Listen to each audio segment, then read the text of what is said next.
रामदेव मंदिर में दर्शन करने के लिए पधारे और दो दिग्गजों का मिलन इस मौके पर हुआ। सनातन संस्कृति के इस पवित्र दिवस पर भारत के दो बड़े संतों का मिलन बागेश्वर धाम की पवित्र भूमि पर हुआ। संतों ने श्रद्धालुओं से संवाद करते हुए भारत की ऋषि परंपरा, सनातन संस्कृति, योग और वर्तमान परिस्थितियों पर चर्चा की। इस अवसर पर बागेश्वर धाम पवित्र क्षेत्र में हजारों लोग उपस्थित रहे। आयोजन के मुख्य वक्ता देश के प्रख्यात योग गुरु स्वामी रामदेव रहे। उन्होंने बागेश्वर धाम पर बालाजी भगवान की कृपा से किए जा रहे सामाजिक धार्मिक कार्यों की जमकर सराहना की। उन्होंने कहा कि यह धरती पूज्य सन्यासी बाबा और पंडित धीरेन्द्र कृष्ण शास्त्री के दादा गुरु की तपोभूमि है। आज उनका तप और बालाजी की असीम कृपा इस क्षेत्र के लाखों लोगों के कष्ट निवारण का माध्यम बन रहा है। उन्होंने कहा कि जीवन में तप का यही महत्व होता है। सत्ता और संपत्ति हमारे जीवन में स्थायी नहीं होते, ये आते और जाते हैं, लेकिन तप कई युगों तक चलता है।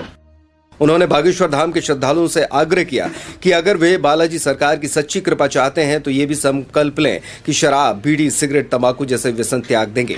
उन्होंने कहा कि भारत के 10 लाख करोड़ रुपए इसी तरह के व्यसन में बर्बाद हो जाते हैं। कार्यक्रम में स्वागत संबोधन देते हुए बागेश्वर महाराज पंडित धीरेन्द्र कृष्ण शास्त्री ने कहा कि आज बुंदेलखंड का सौभाग्य है कि आधुनिक युग के पतंजलि योग ऋषि स्वामी रामदेव हमारे बीच उपस्थित हैं। उन्होंने कहा कि योग भारत की पुरातन पद्धति है, लेकिन पिछले कुछ वर्षों में योग की जीवन शैली को भारत से भुला दिया गया था। स्वामी रामदेव ने अपने जीवन को समर्पित कर भारत की इस महान परंपरा को न सिर्फ देश में बल्कि संपूर्ण विश्व में प्रतिष्ठित किया है। उन्होंने स्वामी रामदेव से आग्रह किया कि वे समय समय पर बागेश्वर धाम आते रहें। धाम पर आयोजित इस मंचीय कार्यक्रम के पूर्व स्वामी रामदेव ने बागेश्वर धाम बालाजी मंदिर पहुंचकर माथा टेका। इस अवसर पर उन्होंने बागेश्वर महाराज के द्वारा किए गए हृदयपूर्ण अभिनंदन का धन्यवाद दिया।